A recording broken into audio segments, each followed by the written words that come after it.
आज हम बात करेंगे उस एक्टर की जिसकी जिंदगी खुद उसके बड़े भाई ने तबाह कर दी।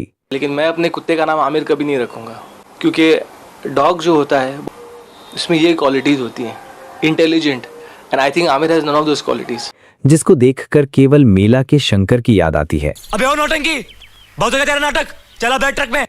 और जो थोड़ी बहुत मूवीज करने के बाद ही अचानक से गायब हो जाता है। अच्छा, पावर पोजीशन के सब आमिर की तरफ ही जाते हैं, सब उसको नाराज ना कर दें। अगर वो मुझे लेते हैं तो उनको सोचता होगा आमिर नाराज हो जाएगा। तो हम बात कर रहे हैं मेला फिल्म के शंकर और आमिर खान के छोटे भाई फैसल खान की। आखिर क्यों फैसल खान इतनी बड़ी हिट देने के बाद भी एक सफल अभिनेता नहीं बन पाए? और क्या सच में आमिर अपने ही छोटे भाई को हीरो नहीं बनने देना चाहते थे, या फिर बात कुछ और ही है? तो आज वो सारी सच्चाइयों का पर्दाफाश करेंगे जो कभी खान परिवार से बाहर ही नहीं निकल पाई। Who you? कौन है तू? इस ट्रक का मालिक, ये ट्रक मेरी है। अच्छा, इतनी जल्दी तेरे मेरे पे आ गया तू? फैसल खान का जन्म 3 अगस्त 1963 मुंबई में हुआ था। उनके पिता ताहिर हुसैन थे, वहीं उनका एक भाई आमिर खान है जो उनसे केवल 1 साल बड़े हैं। उनकी 2 बड़ी बहनें भी हैं, जिनमें से एक ने तो शाहरुख खान की पठान में भी काम किया है। वहीं पिता एक प्रोड्यूसर और डायरेक्टर दोनों थे, जिस वजह से फैसल खान को मात्र 3 साल में ही चाइल्ड एक्टर के तौर पर फिल्मों में काम मिलने लगा था। उन्होंने प्यार का मौसम जैसी फिल्मों में शशि कपूर के बाल कलाकार का किरदार निभाया था। वहीं फिर उनके बड़े भाई की एक फिल्म आई थी कयामत से कयामत तक, जिसमें एक छोटा सा रोल फैसल खान का भी था। क्या चाहिए तुम्हें? आओ बेबी।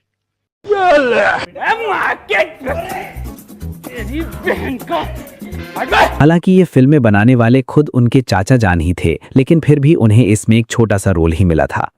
इसके बाद भी वो आमिर खान के साथ कैमियो में दिखाई दिए और फिल्म आई जो जीता वही सिकंदर।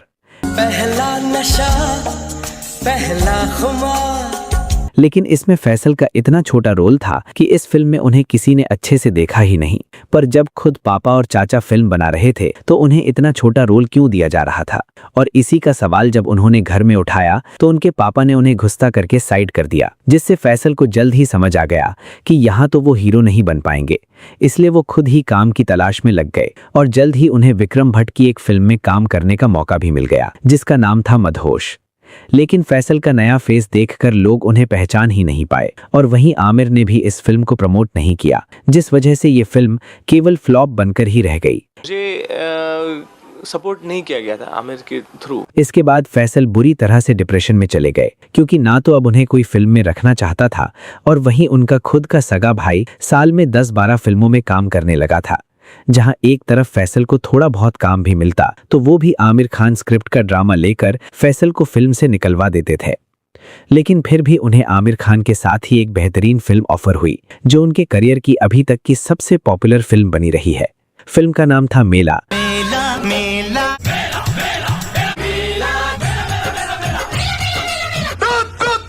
और इस फिल्म में उन्होंने अपने ही सगे भाई के साथ काम किया, जिसमें उन्होंने शंकर और आमिर के एक खास दोस्त का किरदार निभाया, जो अंत में एक सच्चे दोस्त की तरह आमिर के लिए अपने प्राण न्यौछावर तक कर देता है। ये बिन बादल की बरसात है प्यारे, आज खुद रो रही है, कल तुझे रुलाएगी। इसकी किसी कहानी का कोई भरोसा नहीं, समझा? गिरगिट की तरह रंग बदलती रहती है ये। फिल्म के गाने खूब हिट रहे।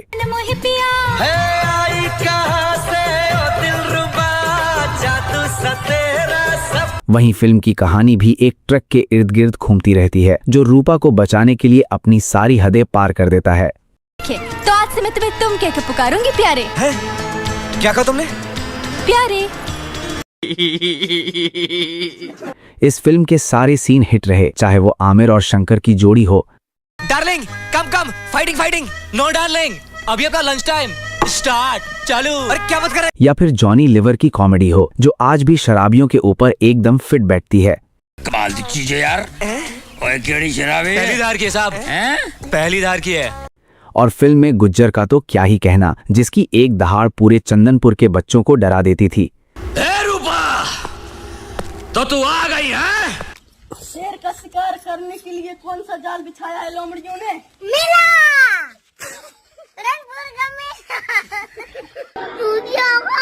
फिल्म की एक कहानी और सबसे ज्यादा चर्चित रही कि फिल्म में लीड एक्ट्रेस में काम कर रही हीरोइन ट्विंकल खन्ना ने अक्षय कुमार से शर्त लगाई थी कि अगर फिल्म फ्लॉप हुई तो वो अक्षय कुमार से शादी कर लेंगी और कभी फिल्मों में काम नहीं करेंगी।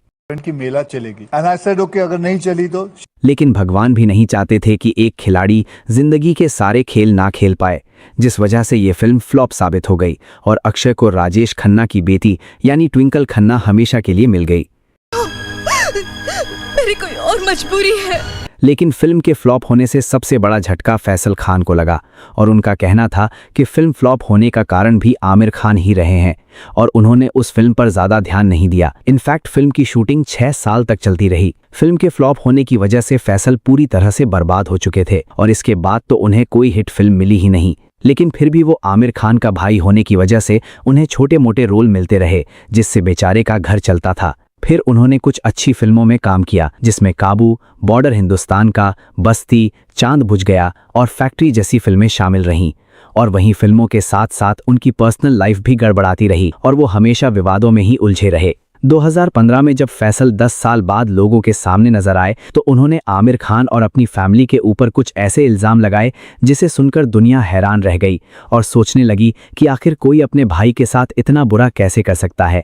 उन्होंने कहा कि उन्हें अपने शुरुआती दिनों में एक लड़की से प्यार हुआ था, जिससे बाद में उन्होंने शादी भी की थी, लेकिन ये रिश्ता उनके परिवार वालों को बिल्कुल भी पसंद नहीं था और वो तो उनकी दूर की मौसी से शादी कराना चाहते थे, जिसके लिए उनकी माँ ने उन्हें जबान भी दे दिया था।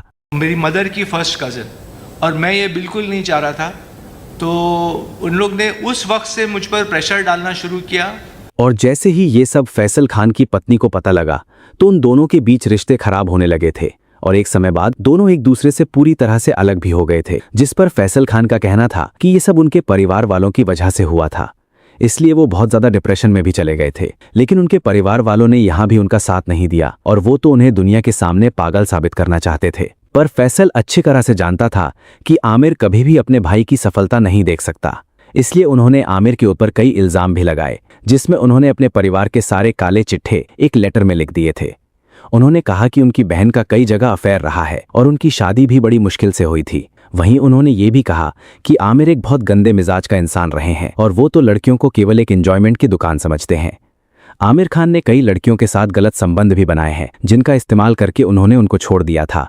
वहीं उन्होंने अपने परिवार वालों पर भी इल्जाम लगाए और कहा कि उनके माता पिता कभी भी उन्हें पसंद नहीं करते और वो तो हमेशा आमिर की ही साइड लेते हैं। इतना सब होने के बाद आमिर ने कुछ ऐसा किया जिसे सोचने मात्र से भाई भाई के रिश्तों में दरार देखने को मिल जाती है। आमिर ने कई पुलिस वालों के साथ मिलकर फैसल को पागल खाने में भिजवा दिया था, जहां वो केवल गिड़गिड़ाते रहे और डॉक्टर से कहते रहे कि वो बिल्कुल ठीक हैं और वो अपना ध्यान रख सकते हैं। लेकिन डॉक्टर ने भी उनकी एक ना सुनी, क्योंकि वो भी आमिर के लिए बिक चुके थे और कई सालों तक फैसल पागल खाने में सड़ता रहा। पर लास्ट में उन्होंने भी ऑब्जेक्शन लेने की सोची और उन्होंने कुछ इकट्ठा किए गए पैसों से कानून का सहारा लिया, जहां वो केस जीत गए और कानून ने दुनिया के सामने प्रूव कर दिया कि फैसल खान एकदम ठीक थे और वो तो कभी पागल थे ही नहीं। वहीं कोर्ट ने यह भी कहा कि अब आमिर फैसल से दूर रहें और उनके पर्सनल लाइफ में दखल ना दें। लेकिन सोचने वाली बात यह है कि इतना सब होने के बाद आमिर ने आखिर अपने भाई के साथ ऐसा क्यों किया और इतना पैसा खर्च करके आखिर वो उन्हें पागल क्यों साबित करना चाहते थे। तो इस चीज पर आप क्या सोचते हैं, हमें कमेंट में जरूर बताएं। और क्या आमिर खान सच में अपने भाई की बर्बादी का कारण है या फिर बात कुछ और ही है? तो आप हमें कमेंट करना ना भूलें और मिलते हैं आपको एक और मजेदार टॉपिक के साथ। इसलिए अगर आप नए हों तो चैनल को सब्सक्राइब कर लो, क्योंकि हमारा छोटा सा सपना सिल्वर प्ले बटन का है, जो आप लोग ही पूरा करा सकते हैं। धन्यवाद। सोने का दिल है इसका, ऐसा फिर नहीं मिलेगा। मर गया रे। तेरी तो